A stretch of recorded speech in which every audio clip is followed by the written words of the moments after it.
Neymar ব্রাজিলের football রাজপুত্র, যার প্রতিটি পদক্ষেপেই লাখো ভক্তের হৃদয় স্পন্দন বেড়ে যায়। সেই কিংবদন্তি ফুটবলারকে নিয়ে বিস্ফোরক এক মন্তব্য ছুড়ে দিলেন প্যারাগুয়ের নারী সাঁতারু লুয়ানা। স্পেনের রাজধানী প্যারিসে চলমান অলিম্পিক গেমসে অংশ নিতে গিয়ে অভিযোগ করেন লুয়ানা। গেমস ভিলেজের পরিবেশ নষ্ট করার অভিযোগে লুয়ানাকে দেশে ফেরত পাঠায় প্যারাগুয়ে। দেশের একটি রেডিও অনুষ্ঠানে ২০ বছর বয়সী লুয়ানা বলেছেন, নেইমার আমাকে ব্যক্তিগত মেসেজ করেছেন, এতটুকুই আমি বলতে পারি।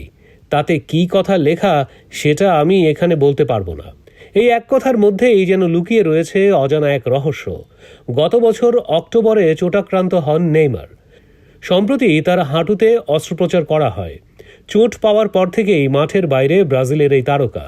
এদিকে নেইমারকে ছাড়াই সৌদি প্রো লিগে চ্যাম্পিয়ন নেইমারের ক্লাব আল হিলাল দলটির কোচ জানিয়েছেন, নতুন মৌসুমের শুরুর দিকে খেলতে পারবেন না নেইমার। ফুটবলের এই মহাতারকার জীবন যেন মাঠের বাইরে এক অদ্ভুত নাটকীয়তায় মোড়ানো। এখন সময় বলে দেবে এই কাহিনীর পেছনে আর কি কি রহস্য লুকিয়ে রয়েছে।